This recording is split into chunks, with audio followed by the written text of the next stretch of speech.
नमस्कार दोस्तों, आप सभी का स्वागत है हमारे GR स्टडी हब में। आप सभी का प्रेम सहयोग इस चैनल पर बना रहे। हम कल के वीडियो में सिंधु घाटी सभ्यता पर चर्चा की थी, जिसमें उसका भौगोलिक विस्तार, नगरीय विस्तार, और आज हम उसी क्रम में आगे बढ़ेंगे। शुरुआत कल से हो गई हमारी सिंधु घाटी सभ्यता से। हमारा हेडिंग है सिंधु घाटी सभ्यता। इसमें हमारा भौगोलिक विस्तार हो गया, नगरीकरण हो गया, जल निकासी प्रक्रिया हो गई। अब आज जो इस नगरीय व्यवस्था की कृषि पर हम चर्चा करेंगे। वैसे तो ये सिंध वर्तमान में पाकिस्तान में स्थित है और वर्तमान में वहां पर बारिश का अभाव है, लेकिन पहले जिस समय ये सिंधु घाटी सभ्यता विकसित थी उस समय बारिश की मात्रा बहुत ज्यादा थी और प्रत्येक साल ज्यादा बारिश होने के कारण वहां पर बाढ़ की संभावनाएं बढ़ जाती थी। जब बाढ़ की संभावनाएं बढ़ जाती थी तो लोगों की जो खेती है वो नष्ट हो जाती थी। तब उनसे निपटने के लिए उन्होंने जो माध्यम अपनाया कि ज्यादा बारिश होती है मई जून जुलाई, और बारिश जब बाढ़ आ जाती है, बाढ़ का जो उतार है वो नवंबर माह तक जो मैदान थे वो खाली हो जाते थे। नवंबर माह तक यहाँ से जो मैदानी भाग थे जहां पर बाढ़ आई थी वो खाली हो जाते थे। तब यहाँ के लोग वहां पर बीज डालते थे तथा मार्च अप्रैल तक फसल पककर तैयार हो जाती थी। तो हम बात करेंगे कृषि। तो सबसे पहले आप लिखते जाइए मेरे साथ साथ, सिंधु वासियों को कृषि में गेहूं, जौ, राई, मटर की फसल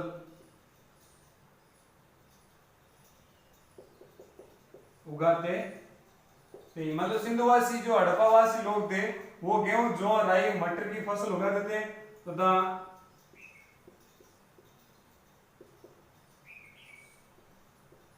गेहूं और जौ की दो किस्में उस समय प्रचलित थी। ये जो गेहूं, जौ, राई और मटर की फसल है वो तो उगाते ही उगाते थे, लेकिन साथ ही साथ गेहूं और जौ की दो अलग अलग किस्मों के पौधे तैयार करते थे। अब आगे लोथल में 1800 ईसा पूर्व से चावल की फसल उगाते। जो लोथल के निवासी थे वो 1800 ईसा पूर्व में चावल की फसल को तैयार करते थे या उसमें उगाने का ज्ञान प्राप्त था। तो आपको पूछ लिया जाएगा कि सिंधुवासी किस किस फसल को उगाते हैं, किस किस फसल के बारे में जानकारी रखते थे, गेहूं, जौ, राई और मटर। और फिर आपके क्वेश्चन ये पूछ भी सकते हैं कि कौन सी दो फसलों के दो किस्में थी या किन दो फसलों की अलग अलग किस्में थी। तो वो है गेहूं और जौ। अब सिंधुवासियों को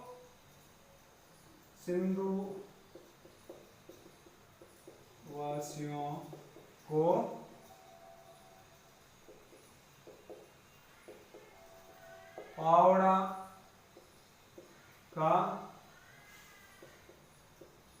ज्ञान नहीं था, लेकिन कहीं कहीं पर हल रेखा का के साख से मिलते हैं। फावड़ा, जिसका इनको ज्ञान नहीं था क्योंकि ये संस्कृति है जो काशी की संस्कृति है। फावड़ा जो कांसे से इतना मजबूत नहीं बनता था, इसलिए फावड़ा का उनको कोई नॉलेज नहीं था, लेकिन कहीं कहीं पर साक्ष्य बने हुए हल रेखा, मतलब एक हल रेखा, उसको एक कूट भी कह सकते हैं, उसका एक नाम दे सकते हैं, उसका इसको ध्यान था। वो इनके साइड खेती करने में काम लेते थे। कृषि, यहां पर अच्छी बारिश के कारण वनों को ईंटों को पकाने व इमारती भवन बनाने में उपयोग लेते थे। प्राचीन काल में जब सिंधु और जो हड़प्पा सभ्यता विकसित हुई है, वहां पर अच्छी बारिश होती थी, तो वहां पर बारिश अच्छी होगी तो वन होने स्वाभाविक है, तो इन वनों का उपयोग वो ईंटों को पकाने में और इमारती भवन बनाने में काम में लिया जाता था।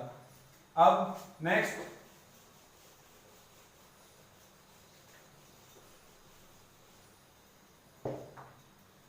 हम लिखेंगे लकड़ी के हल का प्रयोग किया जाता था। मतलब लकड़ी के शायद वो हल का प्रयोग करते थे, अनुमान लगा सकते हैं। और बाकी जमीन को खुदाई करने के लिए इतना मजबूत पत्थर से तो जमीन की खुदाई होती नहीं, इसलिए लकड़ी का जो आगे का जो मुंह था वो नुकीला होता था, जिसके माध्यम से खेती आसानी से कर सकते थे। लेकिन इस हल को बैल खींचते या मानव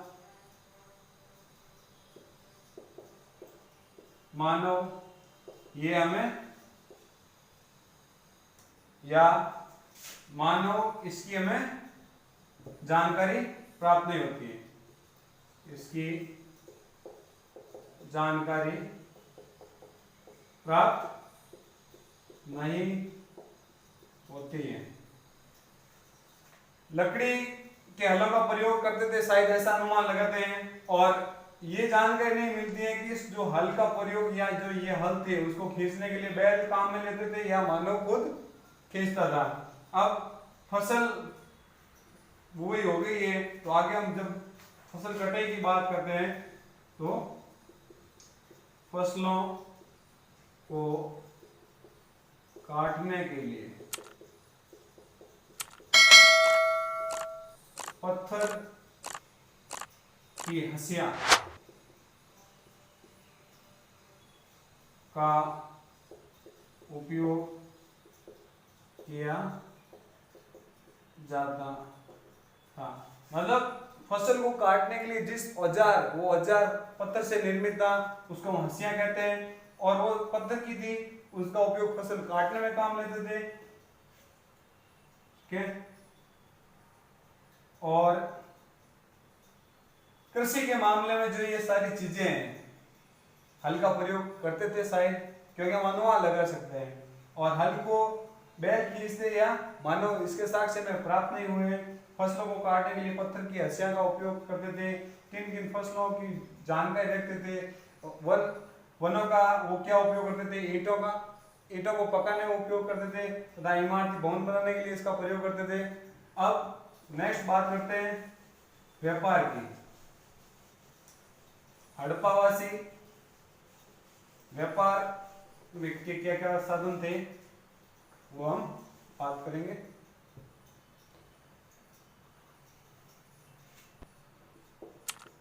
व्यापार,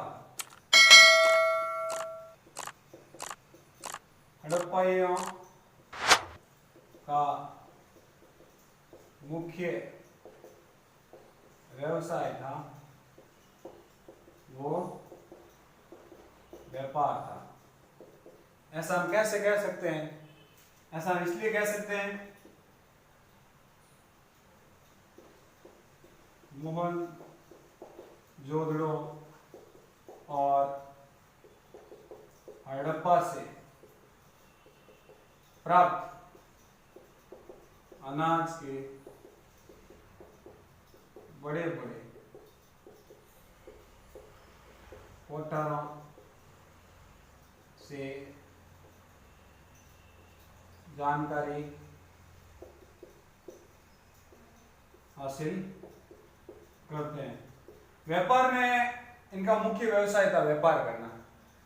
और मोहनजोदड़ो से प्राप्त जो बड़े बड़े धान के जो कोठारे थे बने हुए थे, विशाल अन्नागार, उनसे हमें ये कह सकते हैं कि जो बाहर से लोग आते थे, जो यहाँ से जाते थे, वहां पर अनाज को इकट्ठा किया जाता था। नदी के तट पर बने हुए थे, तो नदियों में नावों के माध्यम से एक स्थान से दूसरे स्थान पर व्यापार का मुख्य साधन था। अब और किस प्रकार से हमें व्यापार के बारे में जानकारी मिलती है कि यहां से प्राप्त मिट्टी की मुहर है,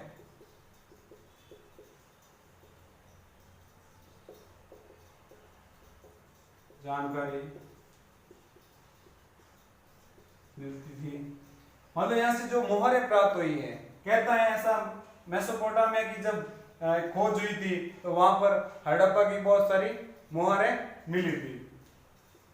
तो वहां उस स्थान पर हड़प्पा सभ्यता की मोहरें मिलना, एक स्थान से दूसरे स्थान मिलना, तो हम व्यापार के माध्यम से ही मुद्राएं एक स्थान से दूसरे स्थान पर जाती हैं। अब व्यापार का क्या माध्यम था?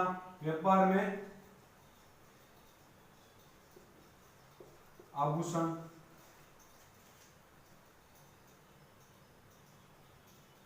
पत्थर,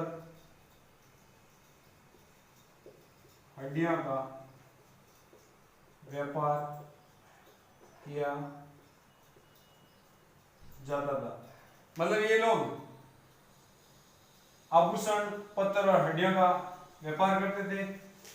अब नेक्स्ट हमारे सामने व्यापार का जो मुख्य बिंदु था वो क्या था? व्यापार वस्तु विनिमय के आधार पर, यानी वस्तु विनिमय। आप कोई भी वस्तु वहां लेके जाओ, आप अपनी, जैसे मान लो आप अनाज लेके गए, तो आपको उसके बदले में पैसे या जो भी मुद्रा थी वो आपको नहीं मिलती। आपको क्या मिलता? उसके बदले आपको कोई भी वस्तु मिलती थी।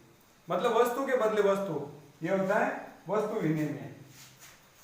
अब बात करते हैं आगे, व्यापार से आगे बढ़ते हैं पशुपालन।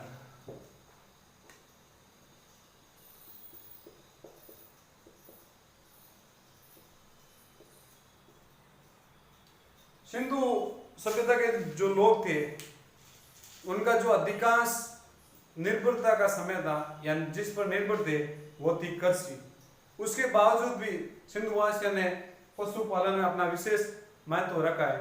पशुओं में गाय, भैंस, बैल, बकरी, सुअर, इनका हमें साग से प्राप्त होता है। और इनका जो सबसे मुख्य प्रिय पशु था वो कुबड़ वाला सांड, और ये सिंधुवासी हाथी के भी जानकार थे। कहीं कहीं हमें साक्ष्य मिलते हैं कि हाथी के जानकार, मतलब हाथी के साक्ष्य प्राप्त हुए, लेकिन साक्ष्य तो हमें घोड़े के भी प्राप्त हुए, लेकिन वो बिल्कुल नाम मात्र में। तो हम उस आधार पर हम घोड़े का वो कह नहीं सकते कि ये लोग घोड़े का पालन करते थे। तो पशुपालन में आप लिखो, हड़प्पा वासी कृषि पर निर्भर होने के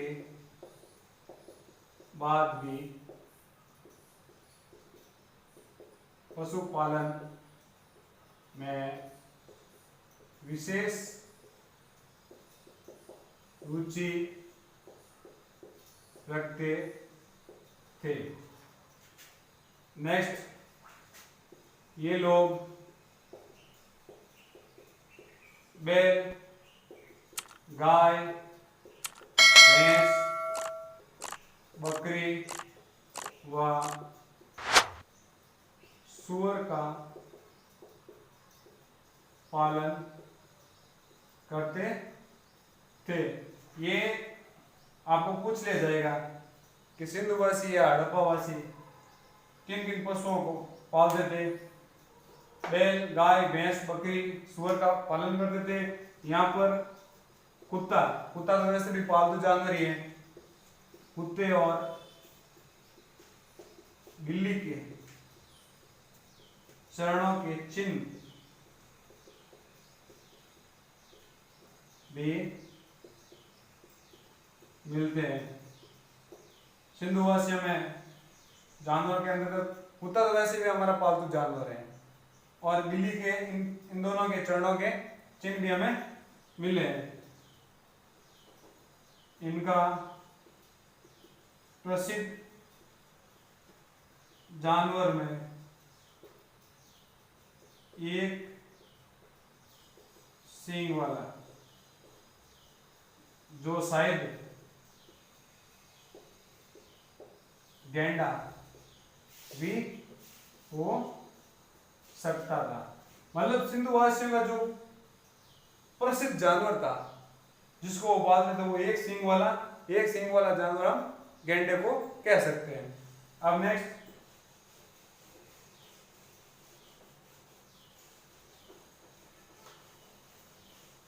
इसी के साथ हम आगे बढ़ेंगे। और इनका कौन सा जो पालतू जानवर था, दूसरा प्रमुख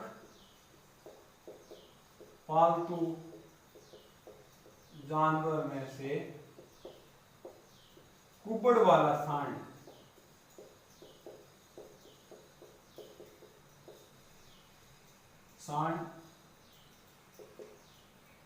कहते हैं सिंधु सभ्यता के लोगों का जो प्रसिद्ध जानवर था वो कुबड़ वाला सांड।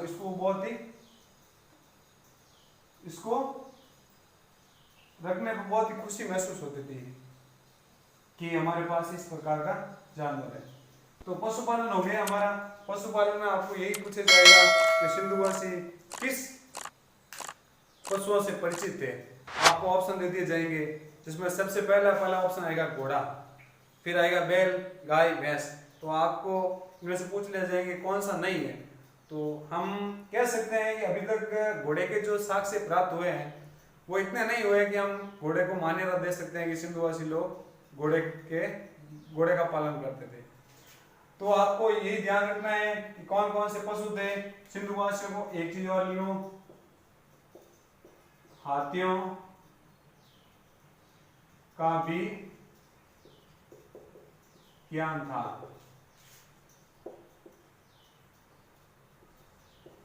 घोड़े के नाम मात्र के साक्ष्य मिले हैं। घोड़े के साक्ष्य ओनली फॉर आपको नाम मात्र के साक्ष्य मिले हैं। हाथियों का ज्ञान वहां मिलता है कि वहां के लोग हाथी का पालन करते थे। इनका जो प्रसिद्ध जानवर था, एक सींग वाला जिसे हम गैंडा कहते हैं, दूसरा प्रमुख पालतू जानवर जिसे कुबड़ वाला सांड कहते हैं। ये इनका पशुपालन था। अब हम बात करेंगे शिल्प और तकनीकी। इस सभ्यता की शिल्प की क्या विशेषता थी, क्या भूमिका थी।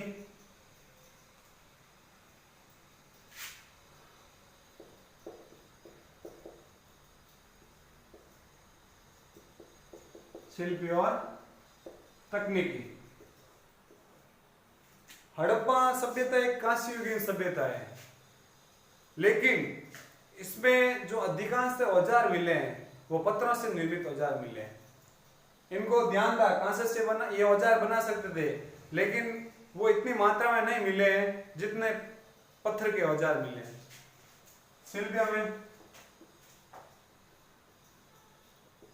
साथ साथ लिखते जाना आप। हड़प्पा वासियों को कांसे के प्रयोग से भली भांति परिचित थे। अरे कांसे के प्रयोग, कांसे का प्रयोग किस प्रकार से करना था इसकी जानकारी ये बिल्कुल परिचित थे, लेकिन यहां से प्राप्त औजारों में अधिकांश औजार हमें पत्थर के प्राप्त होते हैं। यहां से जो औजार मिले हैं वो हमें पत्थर से ज्यादा मिलते हैं, कांसे के बहुत ही कम मिलते हैं। इन औजारों में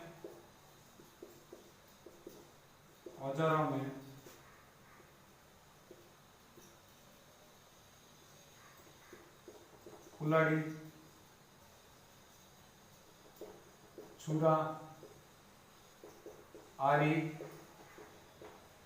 प्रमुख रूप से मिलते हैं। औजारों में हमें आपको पूछ लिया जाएगा कि कौन कौन से औजार मिले आपको, तो आपको यही बताना है, कुल्हाड़ी, छुरा और आरी। आगे बढ़ते हैं हम इसी लिपि और तकनीकी में।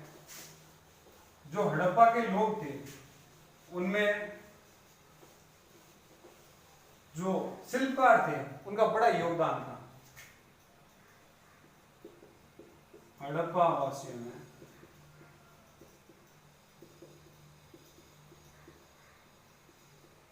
शिल्पियों का बड़ा योगदान था। स्वर्णकार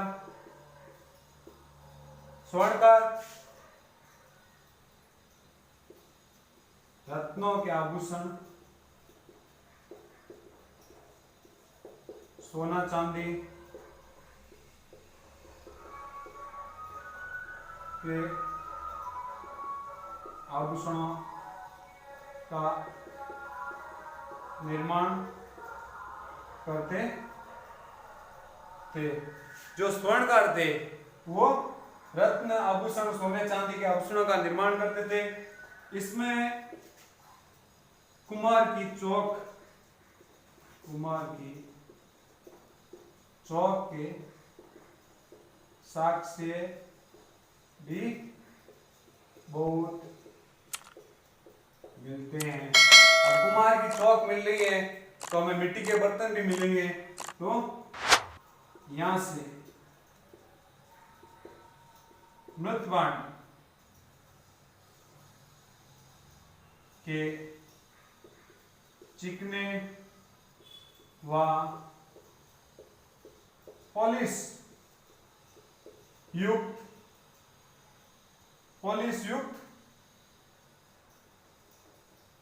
बर्तन मिलते हैं। हड़प्पा सभ्यता में ये जो शिल्पी है इनका बड़ा योगदान था। स्वर्ण का जो रत्नों के आभूषण बनाते थे, सोना चांदी के, इनका भी समाज में बहुत बड़ा योगदान था। कुमार की चौक के साक्ष्य में प्राप्त मिलते हैं। कुमार की चौक जो उसके साक्ष्य मिलते हैं, उसे मृतबाण के चिकने और पॉलिश युक्त बर्तन भी हमें देखने को मिलते हैं। अब इसमें आगे बढ़ते हैं।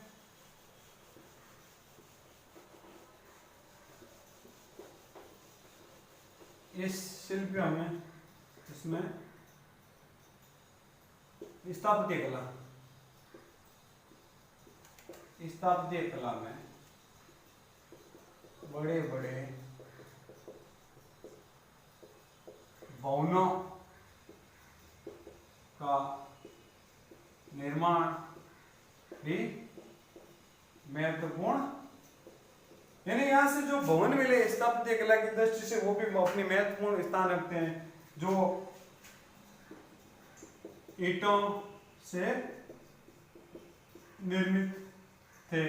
मैंने आपको कल बताया था जो ईंटों से निर्मित था वो विशाल स्नानागार, जो धान के कोठारे अन्नागार, ये उनकी जो सिंधु घाटी सभ्यता की महत्वपूर्ण इमारत है उनमें से एक है।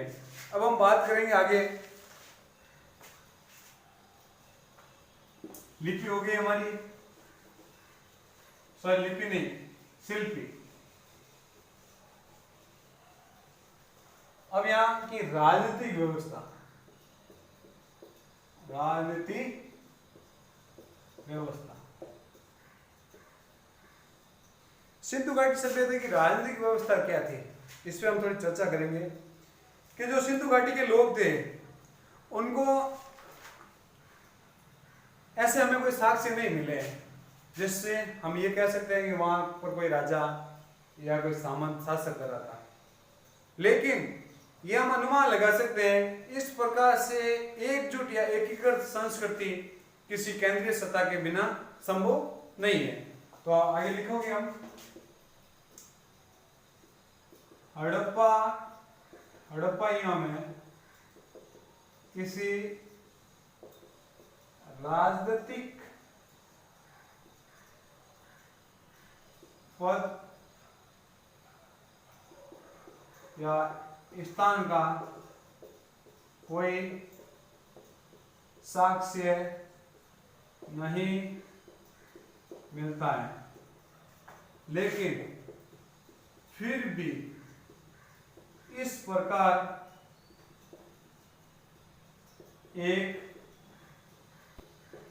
संगठित सभ्यता किसी केंद्रित सत्ता के बिना संभव नहीं है, क्योंकि जब तक उनके ऊपर किसी भी प्रकार का कोई सत्ता का जो उत्तराधिकारी या उनका दायित्व नहीं होगा तो लोग अपने अपने मर्जी से काम करेंगे, संगठित नहीं रहेंगे, बिखरे हुए रहेंगे। तो सिंधु घाटी सभ्यता थी वो बहुत ही संगठित सभ्यता थी। तो इस आधार पर अनुमान लगा सकते हैं कि ये जो केंद्रीय सत्ता किसी ना किसी केंद्रीय सत्ता के बिना ये संभव नहीं था। आगे बात करेंगे, यहाँ का राजा विजय में अपनी रुचि नहीं रखता था, बल्कि व्यापार व वाणिज्य में अपनी रुचि रखता। इस प्रकार व्यापारिक वर्ग का इस सभ्यता पर विशेष महत्व रहा है। सबसे पहले तो हमें किसी राजनीतिक कोई साक्ष्य ऐसा हमें नहीं मिला है जिसके आधार पर हम कह सकते हैं कि सिंधु घाटी सभ्यता में कोई राजनीतिक व्यवस्था थी, लेकिन एक संगठित व्यवस्था को, एक संगठित किसी संगठन को रखने के लिए कोई ना कोई एक केंद्रीय सत्ता जरूर थी जिसकी वजह से ये सभ्यता पूर्ण रूप से संगठित थी। अब इसका जो राजा था वो विजय में रुचि नहीं रखता था, यानी किसी एक दूसरे स्थान पर जाकर युद्ध करना, ऐसा हमें कोई साक्ष्य प्राप्त नहीं हुए, लेकिन वो अपनी रुचि व्यापार और वाणिज्य में रखता था, व्यापार और वाणिज्य में रखता था। तो शायद एक व्यापारिक वर्ग था जो इस सभ्यता का सत्ता का जो मुख्य था, वो इस व्यापारिक वर्ग को कह सकते हैं। अब और क्या चीज थी इसमें, किसानों से जो राजस्व मिलता था वो मुद्रा ना होकर अनाज के रूप में होता था।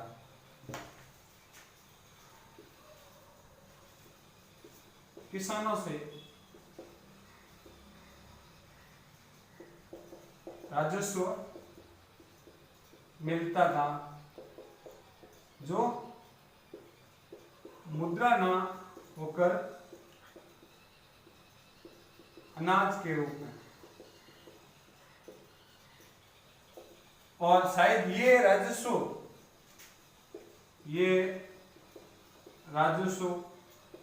उन विशाल अन्नागार में एकत्रित करते थे,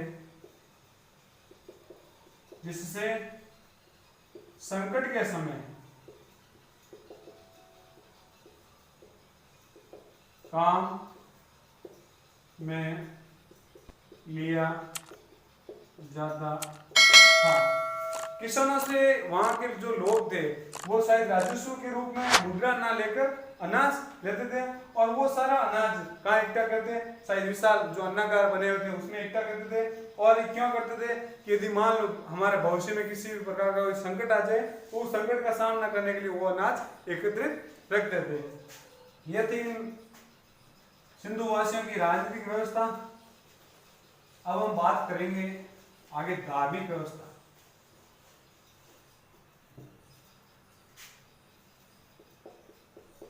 धार्मिक व्यवस्था,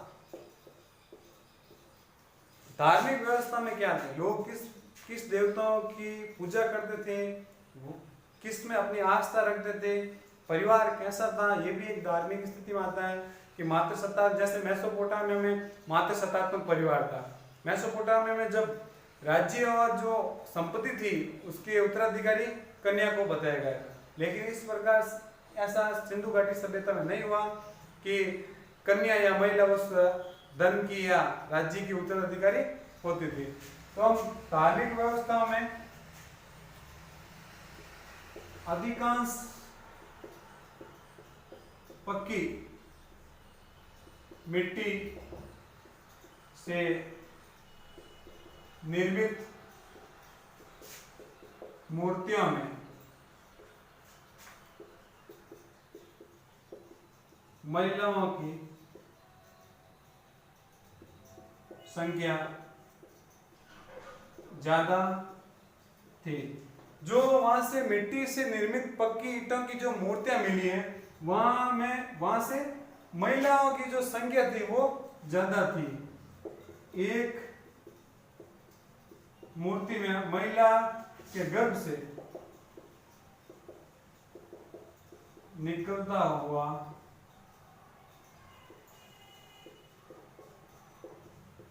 पौधा दर्शाया गया है, जिसे पृथ्वी देवी की उपाधि या संज्ञा दी गई। मतलब एक स्त्री के गर्भ से पौधा निकला हुआ एक हमें ऐसा साक्ष्य प्राप्त हुआ है, जिसके आधार पर हम कह सकते हैं कि ये कोई विशेष देवी थी। इसे हम पृथ्वी देवी के नाम से भी जाना जाते हैं। अब नेक्स्ट हमारी जो बात होती है ये होगी धार्मिक व्यवस्था में मिस्र व मेसोपोटामिया की तरह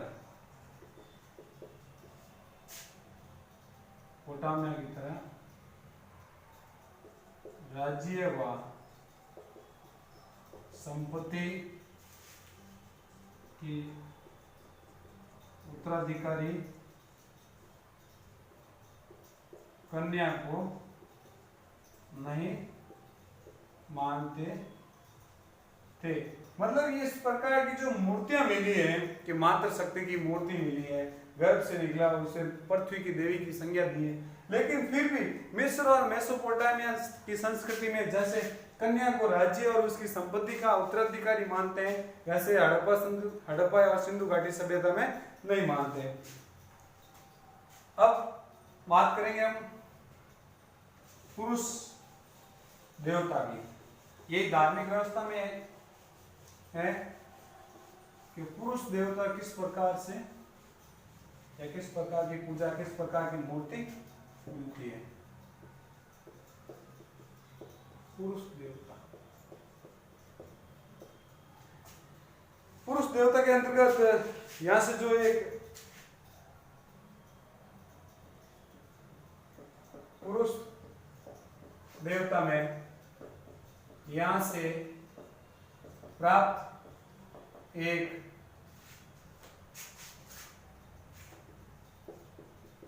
मुद्रा पर एक टांग पर दूसरी टांग रखा हुआ एक व्यक्ति बैठा है, उसके चारों तरफ एक हाथी, एक बाघ व एक गैंडा है तथा वह एक भैंसा के ऊपर बैठा हुआ दर्शाया गया है तथा उसके दोनों पांवों पर हिरण नजर आता है, जिसे सिंधु घाटी के लोग पशुपति शिव की संज्ञा देते हैं। पुरुष देवता हमें यहां से एक मुद्रा प्राप्त होती है। उस मुद्रा पर एक व्यक्ति है जो अपनी एक टांग पर दूसरी मतलब एक टांग पर दूसरी टांग रखता हुआ बैठा है और उसके चारों तरफ एक हाथी, एक बाघ और एक गैंडा है और वहां एक भैंसे के ऊपर बैठा हुआ दर्शाया गया है तथा उनके जो दोनों पांव थे उसमें हिरण नजर आते हैं। सिंधु घाटी के लोग इसे पशुपति शिव की संज्ञा देते हैं। और इसकी क्या विशेषताएं, इसके सिर पर एक सींग दर्शाया गया है। इसके जो सिर पर जो मुकुट था उस पर एक सींग दर्शाया गया है। यह है पुरुष देवता। मिश्र और हम इस चीज को आगे बढ़ते हुए लिखेंगे आगे। अब एक सींग के जो साक्ष्य प्राप्त हुए हैं उसके आधार पर हम इसको ये नहीं मतलब देवता नहीं कह सकते, क्योंकि इससे पहले जो मिस्र और मेसोपोटामिया की जो सभ्यता का विकास हुआ था वहां पर एक सींग के देवता मिले थे, एक सींग के जो मनुष्य वो मिले थे। एक सींग के देवता का साक्ष्य विवाद इस्पद है, क्योंकि इससे पहले की सभ्यताओं में एक सींग वाले व्यक्ति के प्रमाण मिले हैं। एक सींग वाले व्यक्ति के प्रमाण मिले हैं तथा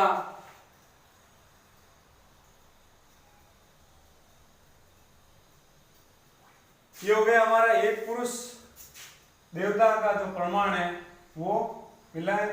अब हम आगे बढ़ते हैं इसी में पशु और वृक्ष पूजन।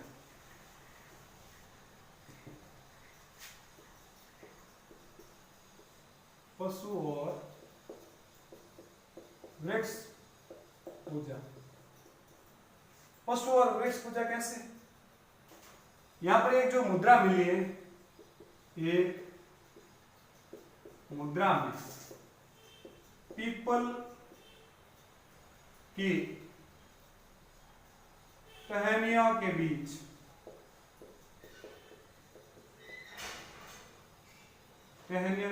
में एक देवता को दर्शाया गया है, जिससे पीपल की पूजा की जाती है। कहने का मतलब यह है कि यहाँ जो पीपल के वृक्ष की पूजा, जो आज हमारे वर्तमान में भी बहुत ही बढ़ चढ़ के इस पीपल की पूजा को माना जाता है, इन पीपल की टहनियों के बीच में एक विराजमान देवता है, उनकी ये पूजा करते हैं, जो आज भी हम भारत के लोग इस पीपल की पूजा करते रहे हैं। अब नेक्स्ट, एक मुद्रा में, यह तो हो गया पीपल यानी वृक्ष पूजा। वृक्ष पूजा के बाद हम आगे बढ़ेंगे। हड़प्पा के लोगों में ऐसे लिखते हैं, हड़प्पा के लोगों में पशु पूजा का भी विशेष महत्व रखते थे। ये लोग एक सींग वाले पशु की पूजा करते थे तथा कुबड़ वाले सांड का भी विशेष महत्व रहा है। यानी यहाँ के जो लोग थे, पीपल की टहनियों में विराजमान एक देवता को दर्शाया गया है, जिसमें पीपल की पूजा करते हैं। और ये जो हड़प्पा के लोग थे, पशु पूजा में भी विशेष अपना महत्व रखते थे, और ये लोग एक सींग वाले पशु की पूजा करते थे, जिसे हम संभवतः गैंडा कहते हैं। मतलब एक सींग वाला जो पशु था वो हम गैंडे, उसका नाम हम गैंडा भी रख सकते हैं, क्योंकि एक सींग उसका ही होता है। तो एक सींग वाले पशु की पूजा करते थे तथा साथ ही साथ एक कुबड़ वाले सांड का भी विशेष महत्व रखते थे। अब आगे बढ़ेंगे हम। इसी में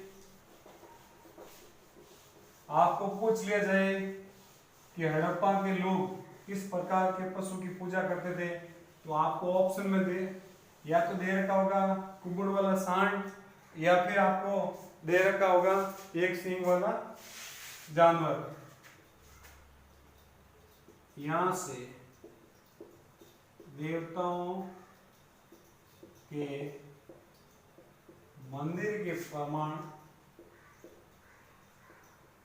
नहीं मिले हैं। यहाँ से देवताओं के जो मंदिरों के प्रमाण नहीं मिले कि भाई मातृ शक्ति या एक स्त्री के गर्भ से निकला हुआ पौधा की वो मूर्ति थी, उसकी पूजा होती थी। पशुपति शिव की पूजा होती थी, एक सिंह वाले जानवर की पूजा होती थी, कुबड़ वाले सांड की पूजा। लेकिन वहां विशेषकर एक मंदिर का निर्माण नहीं किया गया था। तो मंदिर के प्रमाण हमें सिंधु घाटी सभ्यता में नहीं मिलते हैं। यहां से बहुत सारे ताबीज प्राप्त होते हैं, जो शायद ये अनुमान लगा सकते हैं कि ये लोग भूत प्रेत और जादू टोने में विश्वास करते। देवताओं के मंदिर के प्रमाण नहीं मिले हैं। यहां से और एक सबसे इंपॉर्टेंट चीज, ताबीज। ताबीज आपको कौन सी सभ्यता से प्राप्त होते हैं? सिंधु घाटी सभ्यता से। तो ताबीज यहाँ से मिलते हैं, तो इसका हम अनुमान ये लगा सकते हैं कि ताबीज से या तो लोग भूत प्रेत से डरते थे या जादू टोने में विश्वास करते थे, इसलिए वो ताबीज बांधते थे। तो दोस्तों, आज की क्लास हम यही समाप्त करेंगे कि आज का वीडियो आपको पसंद आए तो ज़्यादा से ज़्यादा इसको शेयर करना। हमारे इस GR स्टडी हब में, इस GR स्टडी हब के साथ आप अपना सहयोग और प्रेम बना रहे। ज़्यादा से ज़्यादा इसको सब्सक्राइब करो, लाइक करो, कमेंट्स करो। किसी भी जानकारी आपको चाहिए तो हमारे टेलीग्राम चैनल, हमारा फेसबुक, इंस्टाग्राम से जुड़े। आपको लिंक नीचे डिस्क्रिप्शन में दे दिया जाएगा। धन्यवाद।